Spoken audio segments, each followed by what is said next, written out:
حضرت مسیح الامت رحمۃ اللہ علیہ نے ایک مرتبہ واقعہ سنایا کہ کسی زمانے میں ایک چور تھا۔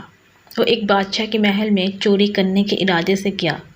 رات کا وقت تھا اور محل کے ایک کمرے سے بادشاہ اور اس کی بیوی کی گفتگو کی آواز آ رہی تھی۔ وہ کھڑے ہو کر سننے لگا۔ اگرچہ ایسا سننا ناجائز ہے، حرام ہے، چوری ہے، لیکن چور چوری ہی کرنے آیا تھا تو اسے سننے میں کیا چیز مانع ہوتی؟ آخر کو وہ چور ہی تو تھا۔ تو اس نے سنا کہ بادشاہ اپنی بیوی سے کہہ رہا ہے اور اس کی بیوی ہاں میں ہاں ملا رہی ہے کہ میں اپنی بیٹی کی شادی ایسے آدمی سے کروں گا جو نہایت متقی و پرہیزگار ہو، جو بہت بڑا اللہ والا ہو۔ میں میری بچی کی کسی اور سے شادی نہیں کروں گا۔ جب چور یہ بات سن رہا تھا تو اس کے دل میں خیال آیا کہ کیوں نہ میں ہی کچھ ایسا بن کر دکھاؤں کہ میرے ہی ساتھ شہزادی کی شادی بادشاہ کر دے۔ دل میں ایک حرص پیدا ہو گئی۔ اب وہ چوری کو تو بھول گیا لیکن دھوکے پہ اتر آیا۔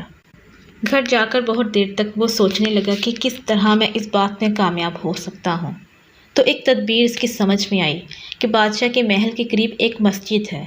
اس مسجد میں جا کر بزرگانہ لباس پہن کر اور ان کی وضع قطع اختیار کر کے وہاں دن رات عبادت میں مشغول ہو کر بیٹھ جاؤں تو کبھی نہ کبھی بادشاہ تک بات پہنچے گی۔ کوئی آدمی یہاں ایسا متقی و پرہیزگار ہے جو دن رات اللہ کی عبادت میں مصروف ہے، تو ہو سکتا ہے کہ بادشاہ کی نگاہی انتخاب میرے اوپر پڑ جائے اور میں چن لیا جاؤں اور شہزادی سے میری شادی ہو جائے۔ یہ اس کا ایک نہایت حقیر اور ذلیل دنیوی مقصد تھا جس کے لیے اس نے یہ ارادہ کیا۔ اس نے اپنے پروگرام کے مطابق بزرگانہ لباس و پوشاک وضع قطع اختیار کر کے اس مسجد میں جا کر نمازوں پر نمازیں، ذکر و تلاوت، مراقبہ سب شروع کر لیا۔ اب زمانہ چلتا رہا، لوگوں میں شہرت ہوتی گئی کہ کوئی اللہ کے بہت بڑے ولی یہاں آ گئے ہیں جو دن رات عبادت کرتے ہیں۔ اب اس کی وجہ سے لوگوں کی آمد و رفت کا ایک سلسلہ شروع ہو گیا، یہاں تک کہ بادشاہ تک خبر پہنچ گئی کہ یہاں کوئی اللہ والے آ کر بیٹھے ہیں تو جوان لیکن زہد و عبادت میں لاجواب، تقویٰ طہارت میں بے نظیر۔ جب بادشاہ کو یہ بات معلوم ہوئی تو اپنے ارادے کے مطابق غور و فکر شروع کر دیا کہ شہزادی کے متعلق جو سوچا تھا اس کے لیے اسی کا انتخاب کر لیا جائے۔ بادشاہ نے اس سلسلے میں گفتگو کے لیے اپنے وزیر کو بھیجا۔ وزیر اس شخص کے پاس مسجد میں پہنچا اور اس نے باادب اس سے کہا کہ میں آپ کی خدمت عالیہ میں بادشاہ جہاں پناہ کی طرف سے آیا ہوں ایک پیغام لے کر۔ اس نے کہا کہ کیا پیغام ہے؟ وزیر نے بتایا کہ بادشاہ نے کئی سال پہلے یہ فیصلہ کر لیا تھا کہ اپنی لڑکی کا نکاح ایک ایسے شخص سے کریں گے جو بڑا ہی متقی و پرہیزگار ہو، اللہ والا ہو، اور وہ اس کی تلاش میں تھے۔ اب جو نظر گئی تو نظر انتخاب آپ پر آ کر رک گئی، لہٰذا بادشاہ نے مجھے بھیجا ہے کہ اس سلسلے میں آپ سے گفتگو کروں۔ اگر آپ اس کے لیے تیار ہوں تو فرمائیے، اگلی نشست کے اندر اس سلسلے کی کوئی کارروائی آگے بڑھائی جائے گی۔ یہ شخص جو دراصل اسی تمنا و آرزو میں یہاں آ کر بیٹھا تھا وہ بہت دیر تک یہ وزیر کی گفتگو سنتا رہا۔ اس کے بعد اس کی آنکھوں سے آنسو جاری ہو گئے۔ وزیر نے پوچھا کہ کیا بات ہو گئی؟ تو کہنے لگا کہ آج جو پیغام لے کر آپ آئے ہیں یہ پیغام مجھے منظور نہیں ہے۔ وزیر نے کہا کہ کیوں منظور نہیں ہے؟ اس نے کہا کہ دیکھیے میں صاف صاف بات آپ کو بتاتا ہوں کہ میں اصل میں ایک چور تھا اور میں بادشاہ کے محل میں چوری کے ارادے سے ایک مرتبہ کیا تھا۔ پھر جو کچھ بھی ہوا اس کو سنایا۔ اس کے بعد اس چور نے کہا کہ میں نے تو یہ وضع قطع اس حرص کی وجہ سے اختیار کی تھی، لیکن جب میں یہاں آ کر بیٹھا تو خدا نے مجھے اپنا بنا لیا۔ اب بس اس کے بعد مجھے کسی کی ضرورت نہیں۔ جب عبادت عبادت ہو جائے، نماز نماز ہو جائے اور ذکر ذکر ہو جائے اور ہماری دیگر عبادتیں واقعی عبادتیں ہو جائیں تو بے شک یہ نمازیں اور عبادتیں انسان کو برائیوں سے روکتی ہیں۔ آپ نے سنا ہوگا کہ شاہ جہاں کا جب آخری وقت آیا تو ان کی اولاد میں ایک بیٹا دار شکوہ اور دوسرے اورنگزیب تھے۔ دونوں حکومت چاہتے تھے۔ اورنگزیب نیک انسان تھے، وہ حکومت سے دین کو تقویت دینا چاہتے تھے۔ ایک مرتبہ دلی میں ایک بزرگ آئے۔ جب معلوم ہوا تو دعا کروانے پہلے دار شکوہ آگے آئے۔ بزرگ صاحب سے ملاقات کی، انہوں نے کہا میری گدی پر بیٹھ جاؤ، مگر دار شکوہ نے انکار کر دیا۔ پھر جاتے وقت دار شکوہ نے کہا حضرت دعا کیجیے کہ حکومت مل جائے۔ بزرگ کہنے لگے ہم نے تو اپنی گدی دینی چاہی، آپ نے انکار کر دیا، اب حکومت نہیں ملے گی۔ وہ افسوس کرتے ہوئے چلے گئے۔ کچھ دیر بعد اورنگزیب آئے۔ بزرگ صاحب نے ان کو بھی گدی پر بیٹھنے کا حکم دیا۔ پہلے تو انکار کیا، پھر حکم ہوا تو بیٹھ گئے۔ پھر اورنگزیب نے بھی کہا دعا کیجیے کہ تخت و تاج مل جائے۔ انہوں نے کہا تخت پر تو ہم نے اللہ کے حکم سے بٹھا دیا، مگر تاج میں نہیں دے سکتا، بلکہ تاج آپ کا غلام جو آپ کو روزانہ وضو کراتا ہے، وہ اگر آپ کے سر پر امامہ رکھ دے تو تاج بھی مل جائے گا۔ اورنگزیب نے بڑے تعجب سے کہا، میرا غلام جو میری جوتیاں سیدھی کرتا ہے، کیا وہ اتنا بڑا اللہ والا ہے؟ گھر گئے اور وضو کے بعد غلام کو حکم دیا کہ امامہ پہنا دو۔ غلام نے کہا، حضور میں آپ کے سر پر کیسے رکھ سکتا ہوں؟ گستاخی ہوگی۔ اورنگزیب نے کہا، میرا حکم ہے رکھ دو۔ اس نے رکھ تو دیا مگر سمجھ گیا کہ میرا راز فاش ہو گیا ہے۔ اس کے بعد وہ وہاں سے غائب ہو گیا۔ دیکھیے، جسے غلام اور نوکر سمجھا جا رہا تھا، اللہ تعالیٰ کے نزدیک اس کا کتنا بڑا مقام تھا۔ لہٰذا آج بھی اللہ والے موجود ہیں، مگر پہچاننے والی آنکھ چاہیے۔ حدیث میں آتا ہے کہ بنی اسرائیل میں ایک عابد رہا کرتا تھا جو بڑی بڑی عبادتیں کرتا تھا، بہت بڑا زاہد تھا جو ہمیشہ اللہ کی یاد میں مصروف رہتا تھا۔ جب اس کا انتقال ہوا اور اس کو اللہ کے دربار میں پیش کیا گیا تو اللہ تعالیٰ نے اس سے فرمایا کہ جاؤ، ہم اپنی رحمت سے جنت میں داخل کرتے ہیں۔ اس پر اس نے کہا کہ یا اللہ، وہ جو میں نے 500 برس عبادت کی تھی وہ کیا ہوئی؟ اللہ نے 2 فرشتوں سے کہا، اس کو دوزخ کے قریب لے جاؤ اور وہاں کی تھوڑی سیر کرا کے لے آؤ، اور اس سے کہو پہلے یہاں جا کر آ جاؤ، اس کے بعد یہ سوال کرنا۔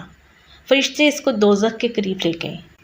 ابھی اس کے اور دوزخ کے درمیان 500 سال کی مسافت باقی تھی کہ گرمی کی تپش سے اس کو پیاس لگنے لگی، اور جب اور تھوڑا آگے بڑھا تو اور زیادہ پیاس بڑھنے لگی۔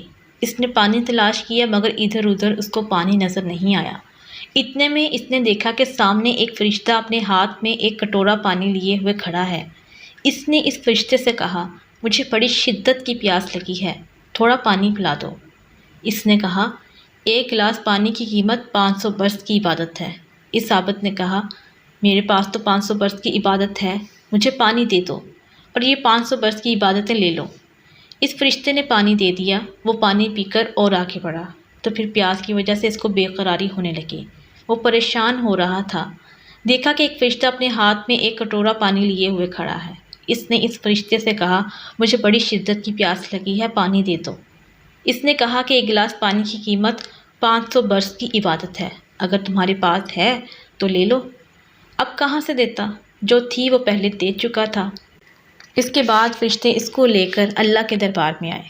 اب اللہ تعالیٰ اس کو پوچھتے ہیں کہ اپنی 500 برس کی عبادت کے بدلے جنت میں جاؤ گے یا ہماری رحمت سے؟ وہ دیکھتا ہے تو خالی ہے، کیونکہ اس نے تو سب کچھ پانی کے بدلے اس فرشتے کو دے دیا تھا۔ اب وہ پریشان ہو جاتا ہے۔ اللہ فرماتے ہیں کہ اے میرے بندے، تو نے دنیا میں کتنے ہزار لوٹے پانی پیے ہوں گے، ان کا بدلہ کون دے گا؟ کیا اب بھی تم اپنے اعمال کے بدلے جنت میں جانا چاہتے ہو؟ وہ فوراً سجدے میں گر جاتا ہے، روتا ہوا کہتا ہے کہ اے اللہ، میں نادان تھا، اپنی نادانی کی وجہ سے غلطی کر بیٹھا، مجھے معاف فرما دیجیے۔ اللہ اس کو معاف کر دیتے ہیں اور جنت میں داخل کر دیتے ہیں۔ ایک مرتبہ شیخ سعدی گھر سے نکلے تو پیر میں پہننے کے لیے جوتے نہیں تھے۔ دل ہی دل میں کہنے لگے کہ اللہ مجھے جوتے بھی نہیں دیے ہیں۔ پھر پیدل تھوڑی دیر گئے تو دیکھا کہ ایک فقیر بھیک مانگ رہا ہے جس کے دونوں پیر رانوں تک کٹے ہوئے ہیں۔ یہ منظر دیکھ کر شیخ سعدی نادم ہوئے اور اللہ سے کہنے لگے کہ اے اللہ، تیرا شکر ہے کہ مجھے صرف جوتے نہیں دیے، اس بیچارے کو تو پیر ہی نہیں دیے۔ اگر تو مجھے بھی اس جیسا بناتا تو میں کیا کر سکتا تھا؟ آدمی ہمیشہ ہر دنیاوی چیز میں اپنے سے نیچے کے طبقے والوں کو دیکھے تو شکر کرے گا، اگر اپنے سے اونچے طبقے والوں کی طرف نظر کرے گا تو ناشکری میں مبتلا ہوگا۔ یعنی کہ اگر متوسط درجے کا مالدار ہے تو وہ غریبوں کو دیکھے اور شکر ادا کرے کہ اللہ نے مجھے اس سے اچھا رکھا ہے۔ اسی طرح ایک بزرگ ایک بستی سے دوسری بستی کو جا رہے تھے۔ جب دوسرے شہر کے قریب ہوئے تو دیکھا کہ شہر پناہ کے دروازے بند ہیں اور دن کا وقت ہے۔ ان کو بڑا تعجب ہوا کہ دن میں شہر کا دروازہ کیوں بند ہے۔ دریافت کرنے پر معلوم ہوا کہ اس شہر کے بادشاہ کا ایک پالتو پرندہ باز اڑ گیا ہے جس کی تلاش جاری ہے، اور دروازے اس لیے بند ہیں تاکہ باز شہر کے اندر ہی رہے اور دروازے سے کہیں باہر نہ چلا جائے۔ ان بزرگ نے سوچا کہ کتنا بڑا بے وقوف بادشاہ ہے کہ باز تو اوپر جو کھلی فضا ہے وہاں سے بھی جا سکتا ہے، اسے اتنی بھی عقل نہیں اور اس نے شہر پناہ کا دروازہ بند کروا دیا ہے۔ پھر وہ بزرگ اللہ کی طرف مخاطب ہو کر کہنے لگے کہ اے اللہ، تو نے حکومت و سلطنت اور مال و دولت اس بے وقوف بادشاہ کو دے دی ہے جو عقل سے بالکل آری ہے اور مجھ جیسے عاقل کو کچھ نہیں دیا۔ تو اللہ کی طرف سے الہام ہوا کہ کیا آپ اس پر راضی ہیں کہ اس کی بے وقوفی اور حماقت کے ساتھ آپ کو یہ دولت و حشمت اور حکومت و سلطنت اور جاہ و جلال سب کچھ اس بادشاہ سے چھین کر آپ کو دے دی جائیں، اور آپ کی عقل مندی اور تقوی، شعری، نیکیاں اور طاعتیں سب اس کو دے دی جائیں؟ تو ان بزرگ کو فوراً احساس ہوا اور اللہ سے معافی مانگی اور کہنے لگے کہ یا اللہ، مجھے تقوی والی دولت زیادہ پسند ہے، اگرچہ غریبی کے ساتھ ہی کیوں نہ ہو، اور یہ حکومت و سلطنت اس کی بے وقوفی اور بے ایمانی سمیت لینے سے تو ایمان و عمل کے ساتھ فقر و فاقہ ہی بہتر ہے۔ لقمان حکیم کسی کے غلام تھے۔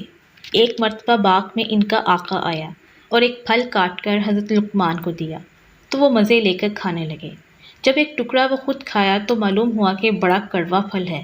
اس نے تھوک دیا اور کہنے لگا کہ لقمان، تم کو یہ پھل کڑوا نہیں لگ رہا؟